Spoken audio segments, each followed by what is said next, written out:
흰색 상의를 입은 남성 3명이 술을 마시고 있습니다. 그런데 갑자기 한 명씩 차례로 상의를 벗어 던집니다. 그러더니 문신으로 가득한 맨몸 위에 앞치마를 걸치고 그 모습을 사진으로 남깁니다.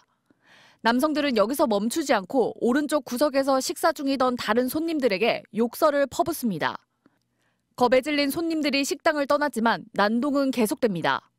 이번에는 식당 의자를 밀어 넘어뜨리고 아무도 없는 식당 구석으로 물병을 집어 던집니다. 식당을 나가면서는 입간판을 발로 걷어차 넘어뜨립니다.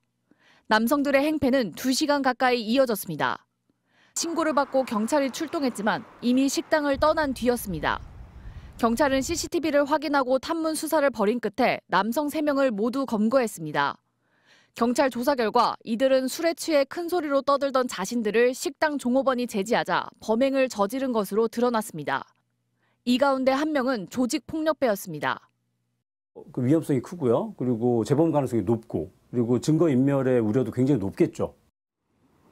경찰은 1시간 반이 넘도록 행패를 부린 이들을 업무방해와 재물손괴 혐의로 모두 구속했습니다. MBC 뉴스 이지연입니다. 서울의 한 병원 응급실. 머리에 붕대를 감은 남성이 항의를 하며 병원 직원 앞으로 다가옵니다. 갑자기 상의를 찢습니다. 그러자 문신으로 뒤덮인 상반신이 드러납니다. 동료가 합세하더니 자동문을 발로 차서 부수기까지 합니다. 이들은 술을 마시다 술병으로 자신의 머리를 내리쳐 다쳤는데 치료가 제대로 안 됐다면서 행패를 부린 겁니다. 이른바 MG조폭 행세를 해온 이들은 평소 10여 명이 몰려다니며 위세를 과시했습니다. 구치소에 수감돼 있던 조직원이 패거리에게 보낸 편지. 건달이 아닌 사람들은 하등생물이다.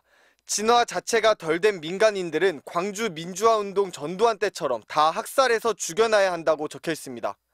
이들은 평소 알고 지내던 지인에게 수차례에 걸쳐 돈 5천만 원을 빌려주고 일주일에 30%의 이자를 받아 챙겼습니다. 연이율로는 1,500%에 달합니다. 이들은 피해자가 제때 돈을 갚지 못하면 여자친구를 섬에 팔아버리겠다. 감옥에 들어가도 후배를 시켜 복수하겠다며 협박했습니다.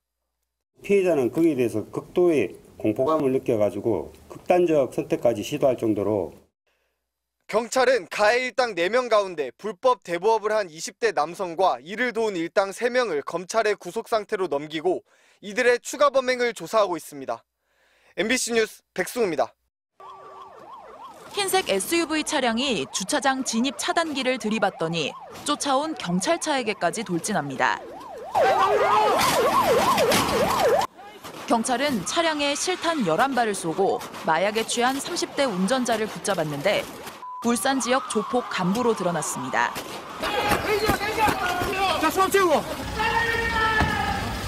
구속된 조폭 간부는 그러나 감방에서 자신을 따르던 20대 조폭들을 규합해 새로운 조직을 만들었습니다.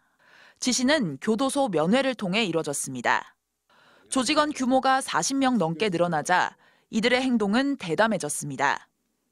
자신들을 홀대한 선배 조폭의 차를 부수거나 어깨를 부딪혔다는 이유로 길 가던 시민을 집단 폭행하기도 했습니다. 인터넷과 SNS 사용에 익숙한 젊은 조직원들은 사이버 도박을 통해 세를 불렸습니다. 홀덤펍을 가장한 불법 도박장과 다른 지역 조폭과 함께 도박 사이트를 운영하기도 했습니다. 전국 조폭들하고 사이버 도박, 사이버 PC 뭐 이런 거 위주로 서로 이제 총판을 주고받기도 하고 사이트를 개설하기도 하고. 경찰은 범죄단체 조직 등의 혐의로 조직원 44명을 붙잡아 이 가운데 16명을 구속했습니다. MBC 뉴스 유희정입니다.